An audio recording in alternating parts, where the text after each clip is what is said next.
Bom, pessoal, então vamos dar sequência aí, aqui no resumo que a gente está fazendo da apostila do Mário Pisani. A gente parou aqui na parte em que ele traz para a gente algumas figuras. Algumas figuras de reversão, como ombro, cabeça, ombro, cabeça, ombro invertido. Aqui ele fala para a gente sobre topo duplo, topo triplo. São figuras aí de reversão. Tem também algumas figuras de continuação. Tem alguma bandeirinha, algumas flâmulas aqui também. Então, obviamente que eu não vou detalhar todas essas figuras, pessoal, senão a gente vai perder muito tempo aqui.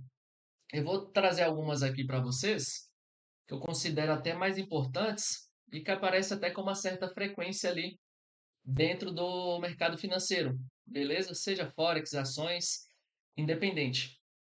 Então vamos lá. A primeira figura que ele traz aqui para a gente seria o ombro, cabeça, ombro. E o que seria esse ombro, cabeça, ombro, pessoal? O ombro, cabeça, ombro nada mais é do que uma reversão de alta para baixa. Então, como é que ficaria isso aqui, ó? Imagina que a gente tem lá um ativo fazendo topos e fundos ascendentes, até que chega um determinado momento que ele não tem força para continuar este movimento de alta e deixa aqui para a gente um pivô no sentido contrário. Tá vendo? Ó? Aqui a gente tem a linha de pescoço desta figura que o Mário traz aqui para a gente. E aqui a gente tem o ombro do lado esquerdo, a cabeça e o ombro do lado direito. O pessoal fica um pouco eufórico quando enxerga essas figuras, mas o ombro, cabeça, ombro de reversão de alta para baixa nada mais é do que um pivô de baixa. Tá vendo um pivôzinho aqui, ó? Antes dele fazer o rompimento aqui da linha de pescoço dessa figura, ele deixa para a gente este pivô no sentido contrário. Tá vendo? Então, o que ele traz aqui para a gente, ó, o que ele fala aqui para a gente é que esse ombro, cabeça, ombro é uma reversão de, de alta, tá vendo? De alta para baixa. Não é isso que ele está dizendo aqui? Que é um padrão de reversão? E como que a gente identifica este ombro, cabeça, ombro invertido? Este aqui é o oposto desse. Então, significa que a gente identifica lá os preços. Deixa eu tirar esse imã.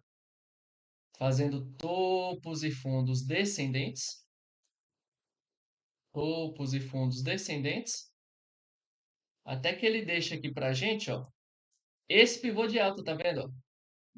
Este pivô de alta. Então, o que seria esse ombro, cabeça, ombro? Que a gente tem um ombro do lado esquerdo, temos a cabeça e o ombro do lado direito. Mas antes de romper, efetivamente ativando aqui para gente, deixando aqui para gente esse oco, ocói, né, que é um oco cabeça-ombro invertido, ele deixa aqui para gente esse pivôzinho. Tá vendo? Então, pessoal, um ombro, cabeça, ombro nada mais é do que um pivô de alta. É uma quebra dessa tendência que eu tinha. Tá vendo? Eu tinha tendência de baixa e aqui a gente tem uma reversão. A partir do momento que ele ganha aqui essa linha de pescoço, deixa aqui para a gente essa saída para alta, beleza? Então, o ombro, cabeça, ombro. Ele até traz aqui para a gente a estatística. Ó. O ombro, cabeça, ombro, por volta de 51% atinge o alvo de queda. E o ombro, cabeça, ombro invertido, ele já tem uma estatística mais alta. Ele deixa aqui para a gente ó, que 71% atinge o alvo de alta. E como é um padrão de reversão, esse ombro, cabeça, ombro, o normal, né? É de alta para baixa. E o ombro, cabeça, ombro invertido é de baixa para alta. Até nesse exemplo aqui a gente consegue enxergar esse pivôzinho de alta, beleza? Que também ele fala um pouco do fundo do topo duplo, perdão, e do topo triplo, que também é um padrão de reversão. Imagina lá que o mercado fez topos e fundos ascendentes, chega numa região de preço, não tem força para continuar. Antes dele, né, fazer essa reversão, ele deixa para a gente aqui outro topo na mesma zona de preço do topo anterior, beleza? Até que ele começa a fazer topos e fundos descendentes, revertendo a tendência prévia ali que a gente já tinha, que era de alta. O topo triplo, ele fala para a gente que por volta de 49% atinge o alvo. Eu acho essas estatísticas um pouco baixas, pessoal, para a gente estar fazendo operações. Mas não custa nada a gente entender um pouco de como isso aqui, de como a gente interpreta isso. Não necessariamente a gente precisa operar todas as figuras, todos os padrões. A gente pode pegar aí algumas mais assertivas e tá fazendo ali os nossos backtests, por exemplo, para ver qual sairia melhor em determinado ativo. Ah, ele até deixa as estatísticas aqui, ó. O topo duplo, ele fala para a gente que 64% atinge o alvo. E o fundo duplo, que seria o inverso da figura, né, que seria aqui é de alta para baixa, o fundo duplo é de baixa para alta, ele fala para a gente que 73% atinge o alvo. No topo triplo, a mesma coisa, tá vendo? O topo triplo seria uma tendência prévia de alta, até que ele faz 3 toques em uma determinada região, não necessariamente na mesma zona de preço, no preço exato. Então ele fala para a gente que o topo triplo tem 49% de chance de atingir o alvo, e o fundo triplo, que seria o contrário, imagina uma tendência de baixa, o preço faz essa reversão para alta, deixando ali o fundo triplo com 3 toques numa determinada zona de preço. Esse padrão é até um pouco mais assertivo, de baixa para alta. Tá vendo? Uma reversão de baixa para alta. Aqui também, pessoal, ele deixa outro padrão de reversão, que seria as cunhas. Este padrão já é mais assertivo, tá vendo? Ó? A gente tem aqui a cunha descendente, que ele deixa aqui para a gente por volta de 80% das cunhas descendentes atingem o alvo. O que, que seria essa cunha descendente? Imagina que a gente teve uma tendência de baixa, tá vendo? E a gente pode identificar esse padrão, essa figura, fazendo o traçamento dessas linhas aqui, ó, um pouco inclinadas, tá vendo? A gente até teve uma cunha ascendente dessa recentemente no Aldeia, vou mostrar para vocês no gráfico, mas esse padrão já são padrões mais assertivos. Então ele traz aqui para a gente que 80% dessas cunhas, no caso descendente, que é uma reversão de baixa para alta, 80% delas atingem os alvos. Na cunha ascendente, ao contrário. Imagina que a gente teve uma tendência de alta, o mercado fica um pouco de lado, né? É como se fosse um triângulo um pouco inclinado. Não é isso? Ó? Imagina que a gente tinha aqui, ó. Como é que a gente identifica essa cunha? É a mesma coisa de um triângulo, só que um pouco inclinado, que seria mais ou menos assim. Tá vendo? Vê que aqui ficou um pouco feio. Seria mais ou menos isso, ó. A gente tem esse triângulo, só que com uma inclinação um pouco para o alto. Eu vou mostrar para vocês aqui no gráfico que a gente teve recentemente uma cunha dessas aqui, ó, de reversão no AUD, se eu não me engano. Deixa eu ver aqui. AUD USD. Deixa eu apagar esses estudos aqui. Olha aqui, deixa eu tirar esse alerta. Olha aqui, pessoal, onde é que a gente teve uma bela cunha. Esse padrão é um pouco, eu particularmente acho um pouco difícil da gente estar enxergando. Eu acho ele um pouco mais chatinho assim para a gente enxergar. Mas isso aqui não é uma cunha, ó. Posso pegar esse fundo ou esses fundos aqui, tá vendo? Ó? Isso aqui não é uma cunha, não é a mesma coisa que o Mário ali fala pra gente, ó. Vou até ajustar aqui para ficar mais bonitinho, ó. Então, o que que eu tinha aqui anteriormente? Eu tinha toda essa tendência de alta, tá vendo? Ó? Todo este movimento de alta. E aqui eu tenho uma cunha ascendente, tá vendo? Ó? Que nada mais é do que um padrão de reversão de alta para baixa, tá vendo? Então, esse padrão já é mais assertivo do que alguns que a gente viu ali anteriormente, beleza? Bom, pessoal, então continuando aqui, esses padrões, diferentemente desses anteriores que eu estava falando aqui para vocês, Esses padrões aqui, eles são de continuação. Então, aqui a gente tem dois exemplos de padrões de continuação. O primeiro é o triângulo simétrico, que seria aquele padrão. Imagina que aqui a gente teve uma tendência prévia de alta, a gente identifica esse triângulo, a partir do rompimento dele para cima, na direção da tendência anterior, a gente tem alta probabilidade desses preços continuarem a subir, perdão. Então, se a gente vê uma tendência de alta, identifica esse triângulo, ele rompeu para cima, há grandes chances de continuar o movimento anterior, que era de alta. Essa semana, pessoal, aqui no Forex, a gente teve vários desses triângulos. Deixa eu ver aqui a Libra. Olha aqui para vocês verem, pessoal. Vou colocar isso aqui para o lado, apagar esse indicador. Aqui, pessoal, um triângulo desse, ó. Linha superior, linha inferior. Eu vou colocar esses fundos aqui, ó, porque aqui, neste caso, ele já rompeu para baixo, beleza? Então, a gente pode observar esse triângulo simétrico, que ele tem uma certa simetria. Imagina que aqui a gente tem um eixo zero, ó, e a linha superior que compõe esse triângulo, ela é um pouco inclinada, tá vendo, ó, para baixo.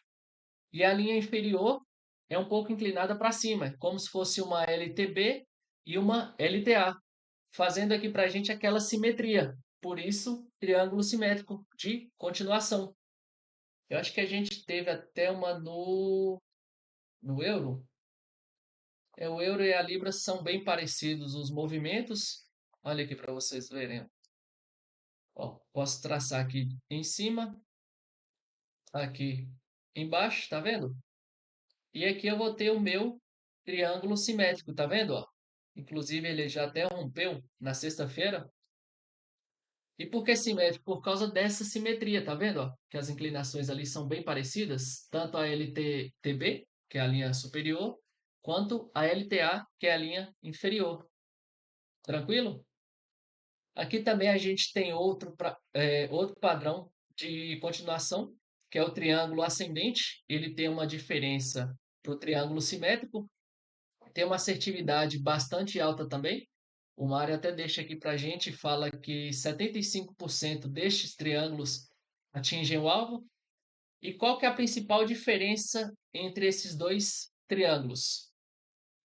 Olha, no triângulo simétrico, a gente tem as duas linhas que compõem o triângulo um pouco inclinadas, tá vendo? Ó? Tanto a de cima quanto a de baixo. No triângulo ascendente, que é um padrão de continuação de alta, no triângulo ascendente, tá vendo? Ó? A gente tem essas configurações. Deixa eu colocar menor, não vai ficar um negócio muito grotesco. Então, ao invés da minha linha superior ser inclinada, como no triângulo ascendente, a minha linha de cima superior, ela funciona como uma resistência. Ela fica aqui na horizontal, tá vendo? E a minha segunda linha que compõe esse triângulo, ela é na diagonal, tá vendo? Uma espécie de uma LTA, tá vendo? Então imagina que aqui a gente teve uma tendência de alta prévia, tá vendo? O mercado vem, segura nessa resistência, bate lá no suporte, segura na resistência, bate no suporte, até que chega um determinado momento que ele rompe, e aí a gente pode estar fazendo as projeções dessa figura. Também é um padrão de continuação, tem uma assertividade bastante relevante aqui para a gente, e vamos dar sequência aí.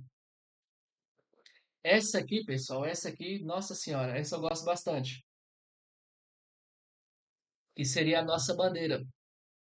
Se vocês voltarem aí no canal, eu até falo para vocês a respeito de bandeira de alta e bandeira de baixa, que também é um padrão de continuação de tendência. Bandeira é uma coisa bem simples, pessoal, de da gente enxergar e aparece até com uma certa frequência, principalmente para quem faz day trade. Então imagina que os preços, vamos pegar aqui exemplo de uma bandeira de alta, ó. Imagina lá que os preços teve uma agressividade para um lado, antes de continuar. Nossa senhora, que desenho horroroso. Deixa eu fazer assim, fazer ela mais inclinada aqui. Antes de os preços continuar este movimento inicial, ele deixa aqui para a gente uma pausa, ó, mais ou menos 45 graus seria o ideal aqui para a gente estar identificando essa bandeira. A partir do rompimento aqui, eu já tenho uma bandeira de alta, tá vendo?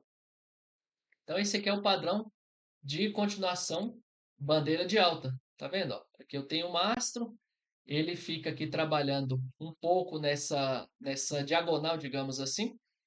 A inclinação aqui perfeita seria em torno de 45 graus. Não muito para trás, né? Não muito mais inclinado do que isso, porque senão a correção seria muito brusca, podendo até reverter. Aqui a gente tem as flâmulas, que se assemelham um pouco ao triângulo. Ah, aqui ele fala também para a gente a respeito da xícara, né, que é aquele cup and handle. Fala também a respeito do alargamento. O alargamento, pessoal, eu acho um pouco difícil de estar operando isso, beleza? Até que a xícara aparece com mais frequência. Ele até deixa aqui uma observação, ó. Seu fundo costuma ser arredondado. Seria mais ou menos isso aqui, ó. Seria aquele movimento. Cadê? Aqui, deixa eu apagar isso aqui, peraí. Seria até aquele movimento. Imagina que a gente teve uma tendência aqui de baixa. Os preços não têm força para continuar esse movimento, começa a deixar aqui para a gente o que ele chama de fundo arredondado, até que ele deixa um pivôzinho aqui para ir sentido contrário. É um padrão também um pouco difícil de estar operando. Então, pessoal, ele até deixa aqui para a gente ó, algumas estatísticas que ele levantou aí, como por exemplo o ombro, cabeça, ombro invertido, o topo duplo, topo triplo, cunha ascendente, cunha descendente, breakout alinhado, volta em V, que é um padrão que eu gosto bastante. Então ele tem essas estatísticas já levantadas, que eu acho válido cada um fazer a sua, para ver qual melhor você se adequa aí para estar fazendo as suas operações. Tranquilo? Os três pivôs. Os três pivôs, pessoal, eu não vou trabalhar tanto porque no canal já tem vídeo eu falando a respeito disso. Inclusive, eu pego até o gancho desta imagem aqui do Mário e detalhe ali para a gente como que a gente poderia estar operando esses três pivôs. Bom, pessoal, então vamos fazer um break para esse vídeo também não ficar muito longo e a gente dá sequência aí na próxima aula. Beleza? Vou encerrando por aqui e já continuamos.